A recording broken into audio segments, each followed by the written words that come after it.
ዛሬ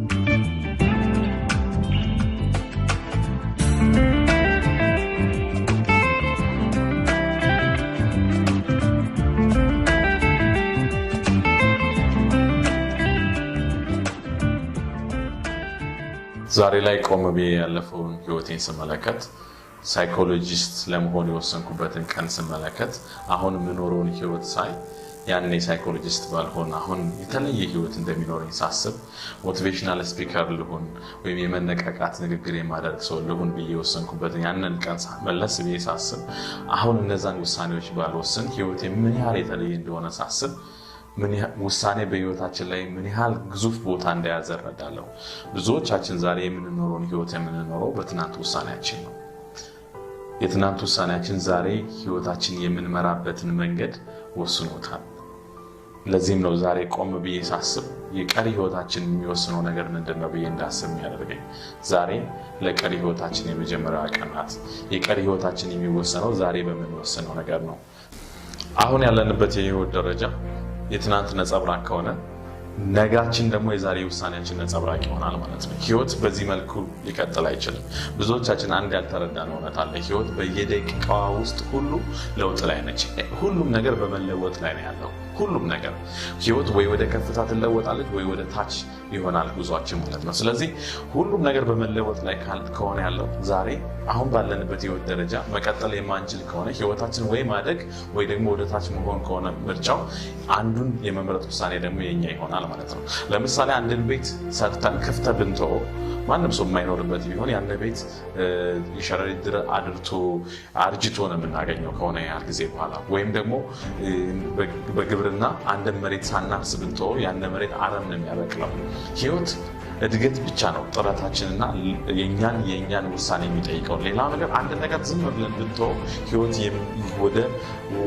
ወደ ሞት ነው የምታጋልጠው ወይም ወደ ታችኛው ዓለም ነው የምታጋልጠው ማለት ነው። ስለዚህ ህይወታችን የሚቀይረው የኛ ውሳኔ መሆን አለበት። ህይወታችን የምንመራበት መንገድ ነገሮችን የምንወስንበት መንገድ መሆን ያለበት ከኛ የወደፊት ህይወትና ከኛ የወደፊት እይታ መሆን አለበት ማለት ነው። ስለዚህ ዛሬ ለቀሪ ህይወቴ የመጀመሪያዋ ቀን ናት ብለን እንድንነሳ ያስፈልጋል። ለምንድን ነው ይህንን ያልደግመን ዛሬ ለቀሪ ህይወቴ የመጀመሪያዋ ቀን ናት፣ ዛሬ ለቀሪ ህይወቴ የመጀመሪያዋ ቀን ናት እያልን እየተናገርን ያለ ነው? ምክንያቱም ቀሪ ህይወታችንን ስናየው ዛሬ በምንወስነው ዛሬ በዚህ ሰዓት በምናደርገውና ለራሳችን ቃል በምንገባው ነገር የተወሰነ ስለሆነ ነው። ቆም ብለን ህይወታችን እስካሁን የመጣንበትን መንገድ ብናየው አንድ የተለየ ውሳኔ ወስነን ቢሆን ዛሬ እዚህ ቆምንበት ቦታ የተለየ ይሆን ነበር። ስለዚህ ህይወትን በዋናነት የተቆጣጠረው ውሳኔያችን ነው ማለት ነው። እዚህም ጋር ቆመን ዛሬ ለውጥ ትችላለህ፣ መለወጥ አለብህ፣ ህይወቴ የተስተካከለ መሆን አለብህ፣ በዚህ ጉዳይ ከዚህ በኋላ አልኖርም፣ በቃኝ፣ በዚህ መልኩ ህይወቴን አላሳልፍም፣ ከዚህ በኋላ ሱስ ይብቃኝ፣ ከዚህ በኋላ እንደዚህ ጭንቀት የበዛበት ህይወት ይብቃኝ እያለን የምንናገረው እንችላለን ወይስ እንደዚህ ብለን ከወሰንን በኋላ ማስኬድ እንችላለን ወይስ? ምክንያቱም አሁን የተለየ ህይወት መኖር እንፈልጋለን። ከዛሬ በኋላ ህይወታችን ተመሳሳይ እንዲሆን አንፈልግም። ዛሬ ለቀሪ ህይወታችን የመጀመሪያዋ ቀን እንድትሆን እንፈልጋለን። ግን እንዴት ነው ማድረግ የምንችለው? ብዙ ጊዜ ስለ ለውጥ ስናወራ ለውጥ በአንድ የሚሆን ነገር አይደለም። ለምሳሌ ሱስ ውስጥ ያለ ግለሰብ በአንዴ ከሱሱ ልታስወጣው አትችልም። ወይም ደግሞ በጣም በጭንቀት ለረጅም ዓመት የኖረን ሰው በአንዴ ከጭንቀት ልታስወጣው አትችልም። ስለዚህ ለውጥ ወይም ደግሞ እነዚህ ቆመን የምንናገራቸው ንግግሮች አነቃቂ ንግግሮች ለደቂቃ ውስጥ የሚቆዩና ከዛ በኋላ የሚቀሩ ነገሮች መስለው እስኪሰሙን ድረስ ለውጥ የማይቻል ነገር አድርገን አስበናል። ሰው ትልቁ ችሎታው እኮ መለወጥ። አንድ ዛፍ እዚህ ቦታ ላይ አልተመቸኝም ቢል ያንን ቦታ መለወጥ አይችልም። ሰው ግን ያለበትን የትኛውን ቦታ ላይ ይሁን ለውጥ ማምጣት ይችላል። ግን እንዴት ነው ለውጥ ማምጣት የሚችለው? ትልቁ የለውጥ መሳሪያ ደግሞ ውሳኔ ነው እያለ ነው። በውሳኔያችን ህይወታችን በሙሉ ይለወጣል። ዛሬ ስትወስን ህይወት የተለየ አቅጣጫ ይይዛል። ስለዚህ ለውጥ ይቻላል እያለ ነው። የሚቻለው አሁን በዚህ ሰዓት ለውጥ መፍጠር ትችላለህ። አሁን ዛሬ ደግሞ በዚህ ሰዓት ወደ ለውጥ ጎዳና መጓዝ ትችላለህ ስንል እንዴት የሚለውን ጥያቄ እንድናነሳ ያስገድደናል።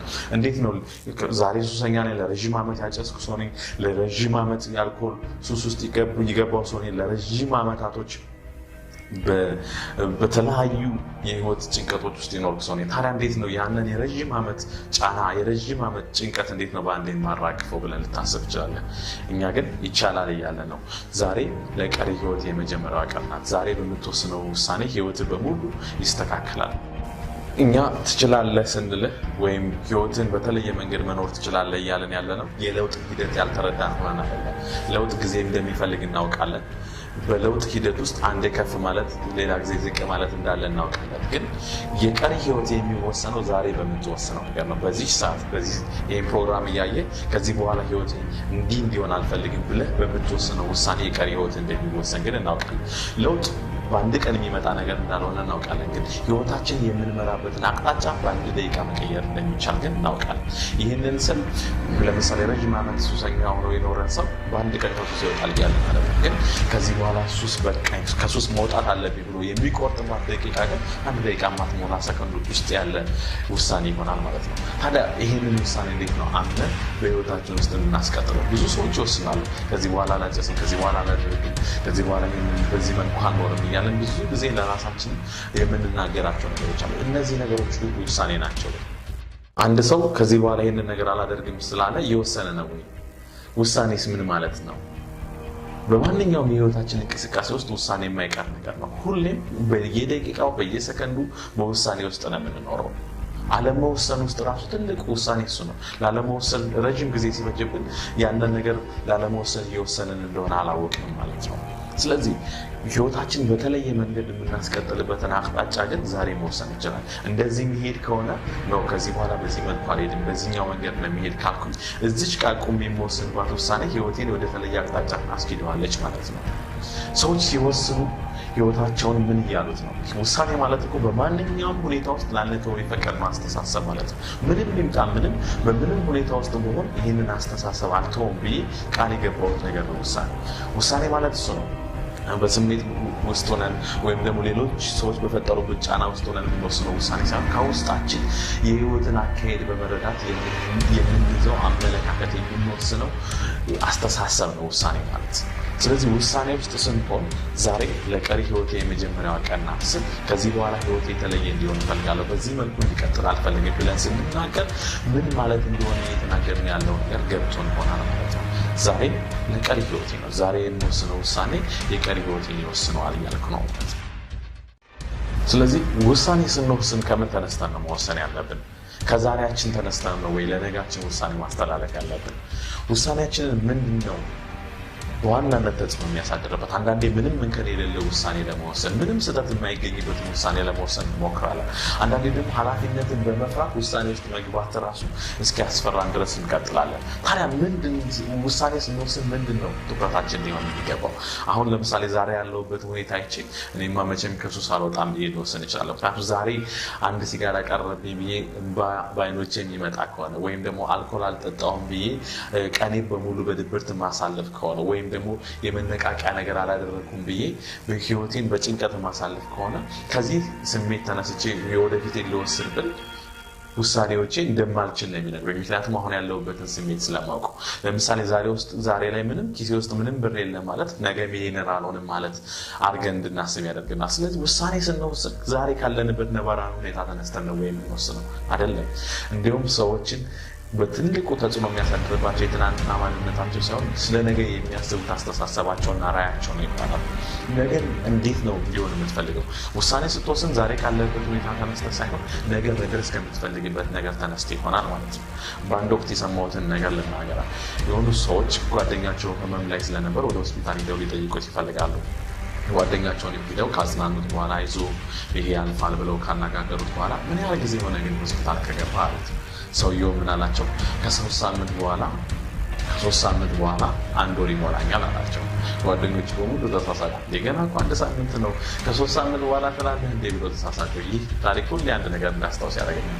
ሰውየው ከዚህ በፊት 1 ሳምንት ታመመ ማለት ከዚህ በኋላ 3 ሳምንት ይታመማል ማለት አይደለም። ግን ሰውየው ያለው ምንድነው? ከ3 ሳምንት በኋላ 1 ወር ይሞላኛል። ህይወት እንዴት ናት? ከዚህ በፊት የነበረው ሁኔታችን ከዚህ በኋላ ይቀጥላል ማለት ነው አይደለም። እስከዛሬ በሱስ ኖርን ማለት ከዚህ በኋላ በሱስ እንኖራለን ማለት አይደለም። እስከዛሬ በጭንቀት ኖርን ማለት ከዚህ በኋላ በጭንቀት እንኖራለን ማለት አልነበረም። እስከዛሬ በድህነት ኖርን ማለት ከዚህ በኋላ በድህነት እንኖራለን ማለት አይደለም።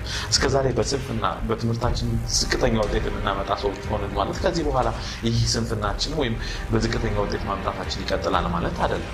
ስለዚህ ከዚህ በፊት የነበረ ህይወት ከዚህ በኋላ ለመሆኑ ማረጋገጫ አድርገን ልንወስደው የምንችለው ነገር ስላልሆነ ውሳኔን ስንወስን አሁን ካለንበት የህይወት አቅጣጫ ተነስተን ሳይሆን መድረስ ከምንፈልገው ነገር ይሆናል ማለት ነው። ስለዚህ ምን ላይ ነው መድረስ የሚፈልጉት? የወደፊት ህይወቶ ምን እንዲመስል ይፈልጋሉ? ምክንያቱም ሰው ለደረሰበትና በህይወቱ ላሉ ነገሮች ውስጥ ምላሽ የሚሰጥ ሳይሆን ህይወቱን በሚፈልገው መንገድ የሚቀርጽ በሚፈልገው መንገድ የሚያስኬድ ፍጡር ነው የሰው ልጅ። ስለዚህ ከዚህ በኋላ ህይወታችን እንዲሆን የምንፈልገው ምንድነው? እሱን ሀሳብ ውስጣችን አስገብተን እሱን ራዕያችን ውስጥ አስገብተን ህይወታችን ላይ ውሳኔ እናስተላልፋለን ማለት ነው። ስለዚህ ዛሬ ለቀሪ ህይወቴ የመጀመሪያዋ ቀን ናት። የቀሪ ህይወቴ የሚወሰነው ዛሬ በመወስነው ነገር ይሆናል ማለት ነው። ዛሬ ለቀሪ ህይወቴ የመጀመሪያዋ ቀን ነው።